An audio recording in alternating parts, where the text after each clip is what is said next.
Hi friends, welcome to the channel. நீங்கள்லாம் நல்லா இருப்பீங்கன்னு நினைக்கிறேன். இந்த போன வீடியோவில் பார்த்தீங்கன்னா நம்ம வந்து இந்த குடம் தக்காளி அதை வந்து நட்டிருந்தோம். நான் சொல்லியிருந்தேன் இது முளைக்கவே முளைக்காது, எனக்கு ரியலாக டவுட்டாக தான் இருக்குது அப்படின்னு சொல்லி. ஆனால் இதில் பாருங்கள், ஒன்று நமக்கு நல்லா முளைச்சி வந்திருக்கு. இப்போ நம்ம இதை வெளியில் டிரான்ஸ்பிளான்ட் பண்ணுவோம். ஏன்னா இதை இன்னொரு ரொம்ப நாளைக்கு மூடியும் வைக்க முடியாது. மற்ற சீட்ஸ்லலாம் ஏதாவது நமக்கு ஜெர்மினேஷன் ஆகிற மாதிரி இப்போதைக்கு தெரில, பட் ஆகுதான்னு பார்ப்போம். ஏன்னா ஒன்று வந்திருக்குன்னா இன்னும் சிலதும் வரத்துக்கு வாய்ப்பு இருக்குது. இந்த பக்கத்தில் பார்த்திங்கன்னா நான் என்ன பண்ணியிருக்கேன்னா, இந்த குக்கும்பர் இருக்குது பார்த்திங்களா, அதாவது இந்த வெள்ளரிக்காய், அதில் ஜெர்மினேட் ஆனதை நான் உள்ளே ட்ரான்ஸ்ஃபர் பண்ணிட்டேன், இதில் வச்சுருக்கேன். அதே மாதிரி இப்போ நம்ம வெளியிலையும் 2 வச்சுருக்கோம். அதை பற்றின அப்டேட்ஸ் எல்லாமும் பார்க்கலாம். நீங்கள் நம்ம சேனலுக்கு புதுசாக இருந்தீங்கன்னாக்கா சப்ஸ்கிரைப் பண்ணுங்கள், லைக் பண்ணுங்கள், வீடியோவை சேனலுக்கு சப்போர்ட் பண்ணுங்கள். வாங்க வீடியோக்குள்ளே போகலாம். நண்பர்களே, இந்த தக்காளி விதையை நம்ம இதில் போட்டு வச்சு ஒரு 2 நாள் ஆகுது. ஆனால் இதில் எதுவும் முளைப்புக்கு வந்த மாதிரி தெரில. விதையெல்லாம் பார்த்திங்கன்னா கொஞ்சம் தண்ணி அப்சார்ப் பண்ணி கொஞ்சம் பெருசாக தான் ஆகிருக்கு. பட் இது முளைக்குமா முளைக்காதான்னு தெரியல. இந்த விதை மேலே எனக்கு அவ்வளோ ஒன்றும் கான்ஃபிடென்ட் இல்லை. பட்டு இருந்தாலும் பார்ப்போம் கொஞ்ச நாள் வச்சு இதை எப்படி தான் வருது அப்படின்னு சொல்லி. இங்கே பக்கத்து டப்பாவில் பார்த்திங்கனாலும் இன்னும் கொஞ்சம் சில விதைகள்லாம் போட்டு வச்சுருக்கேன். இதனை பற்றியும் பார்க்கலாம் எப்படி இது முளைச்சி வருதுன்னு. இந்த பீர்க்கங்காய் முளைக்கும், இது மேலே கான்ஃபிடென்ட் இருக்குது. இந்த 2 சுரைக்காய் மேலே டவுட்டு. ஸோ அதனால் பார்ப்போம். நண்பர்களே, இங்கே பாருங்கள், 3ஆவது நாள். இதில் பார்த்திங்கன்னா 2த்தில்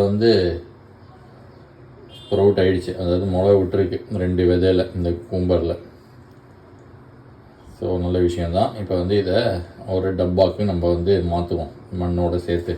ஸோ இது வளரட்டும். அங்கே இந்த மாதிரி ஜெர்மினேட் பண்ணும்போது நமக்கு தெரியும் எந்தெந்த விதையெல்லாம் முளைச்சிருக்குன்னு. இப்போ நம்ம இந்த 5த்தையும் போட்டு அதில் எது முளைக்குது என்ன முளைக்குதுன்னு நமக்கு தெரியாது. இதில் நம்ம அழகாக வாட்ச் பண்ணி நல்லா திறனான விதைகளை மட்டும் நம்ம நடவு பண்ணலாம். அந்த பாக்ஸ்லேருந்து பார்த்திங்கன்னா நம்ம இந்த 2 விதை மட்டும் எடுத்துகிட்டு வந்திருக்கோம். இதில் பார்த்திங்கன்னா உங்களுக்கு தெரியும் இது முளைச்சிருக்கு. இதை நம்ம இந்த டப்பாவில் நட்டுருவோம். இந்த பக்கத்தில் பார்த்திங்கன்னா நம்ம மிளகா நட்டு வச்சுருக்கோம், அது பக்கத்துலேயே இதை நட்டுருவோம். இதில் ஒரு டப்பாவில் காம்போஸ்ட்டும் கொக்கோ பீட்டும் எடுத்துருக்கோம். கீழே இன்னொரு டப்பா வச்சுருக்கோம் இந்த எக்ஸஸ் தண்ணிலாம் ட்ரைன் ஆகிறதுக்கு. நண்பர்களே, இப்போ பார்த்திங்கன்னா நம்ம இந்த 2 வெள்ளரிக்காய் விதையும் நம்ம இதில் நட்டாச்சு.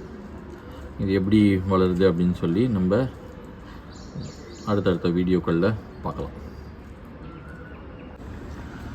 நண்பர்களே, இப்போ பார்த்திங்கன்னா நம்ம நட்ட இந்த வெள்ளரிக்காய் பார்த்திங்கன்னா 2 ஃபஸ்ட்டு நட்டோம். அது 2மே கொஞ்சம் வெளியில் வரப்போகுது.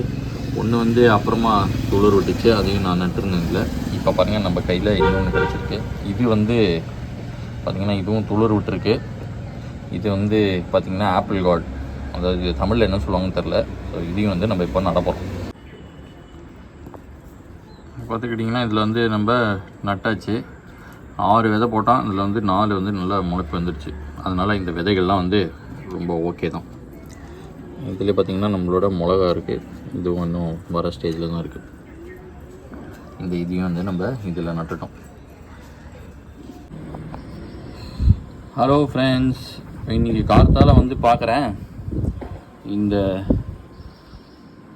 வெள்ளரிலாம் நல்லா முளைச்சி வந்திருந்தது பார்த்திங்களா. அதில் ஒன்று தான் இருந்தது, இதையும் பிடுங்கி போட்டுருந்துச்சு.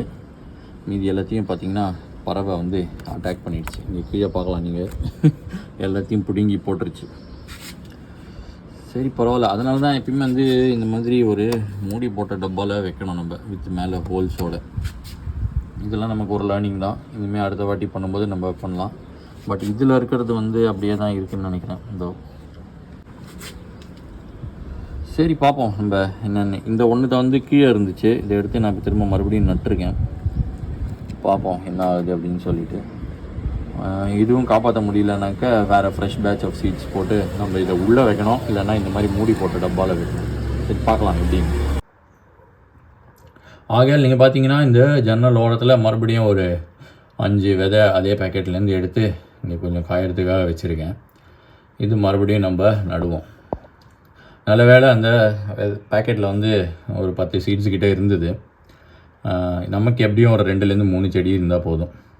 அதனால் பார்ப்போம். ஸோ இது பறவை எடுத்துகிட்டு போயிடுச்சு, இருந்தாலும் பரவாயில்ல. நம்ம அடுத்தது மறுபடியும் முயற்சி பண்ணுவோம். அதே மாதிரி இந்த தக்காளி இல்லாமல் பார்த்தீங்கன்னா இல்லைன்னா இந்த குடம் தக்காளி அது இல்லாமல் பார்த்தீங்கன்னா இன்னும் எதுவும் முளைப்பு திறன் வரா மாதிரி தெரில. இது எதுவுமே முளை விடலை தெரில.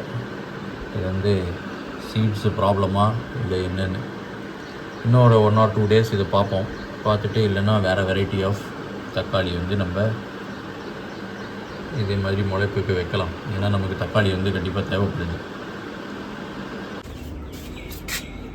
நண்பர்களே, இப்போ பாருங்கள் நம்மக்கிட்ட வந்து 2 இந்த வெள்ளரி விதை வந்து முளைச்சி வந்திருக்கு. இதை வந்து நம்ம பறவைகிட்டேருந்து காப்பாற்றணும். அதுக்காக தான் இந்த மாதிரி ஒரு செட்டப் பண்ணியிருக்கேன். பார்த்திங்கன்னா கீழே ஒரு டப்பா, அதில் மண் இருக்குது. மேலே ஒரு டப்பாவில் வந்து ஓட்டையெல்லாம் போட்டு கொஞ்சம் காற்று போகிறதுக்காக வச்சுருக்கேன். மேலே வந்து ஒரு கல் வச்சுருக்கேன். பார்ப்போம், இதை வந்து இந்த பறவையால் டேமேஜ் பண்ண முடியாதுன்னு நினைக்கிறேன். இப்போ இதை நட்டுட்டு நம்ம செட்டப் பண்ணி பார்க்கலாம். இந்த 2 வெள்ளரிக்காய் விதையும் வந்து நம்ம இதில் நட்டாச்சு. கீழே ஒரு ட்ரே வச்சு அதுலேயும் கொஞ்சம் தண்ணியும் விட்டு வச்சுருக்கேன்.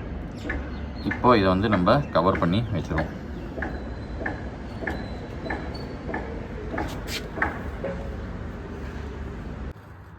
ஹாய் ஃப்ரெண்ட்ஸ், 2-3 நாளைக்கு முன்னாடி நான் சொல்லியிருந்தேன் இந்த தக்காளி, அதாவது இந்த குடம் தக்காளி வந்து நம்ம வந்து நட்டிருந்தோம், இதில் வச்சுருந்தோம் அந்த டப்பாவில்.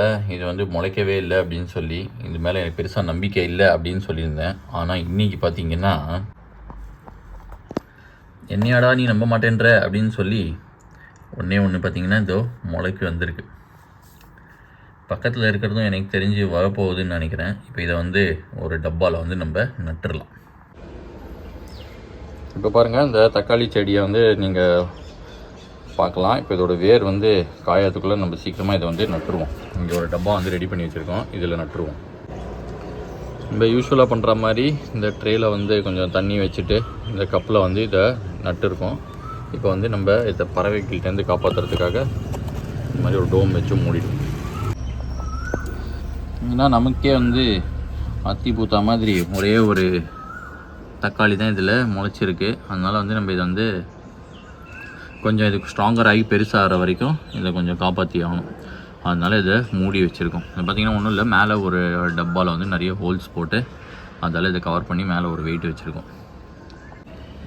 இதே மாதிரி வந்து நம்ம இந்த வெள்ளரிக்காவையும் மூடி வச்சுருந்தோம். அதில் பார்த்திங்கன்னா இதை வந்திருக்குது. மறுபடியும் இதை மூடியே வச்சுருவோம். ஏன்னா இது தெரிஞ்சதுன்னா நம்ம ஏரியாவில் இருக்கிற பறவைகள்லாம் வந்து இந்த செடி இந்த முளைப்பு தன் வந்த போதே அதை வந்து எடுத்துகிட்டு போயிடுது. ஸோ தேங்க்ஸ் அலாட் ஃப்ரெண்ட்ஸ் இந்த வீடியோஸ்லாம் பார்க்குறதுக்கு. அண்ட் உங்களுக்கு வீடியோ பிடிச்சிருந்தா சப்ஸ்கிரைப் பண்ணுங்கள், லைக் பண்ணுங்கள். அடுத்தடுத்த வீடியோக்களில் சந்திப்போம். நன்றி, வணக்கம்.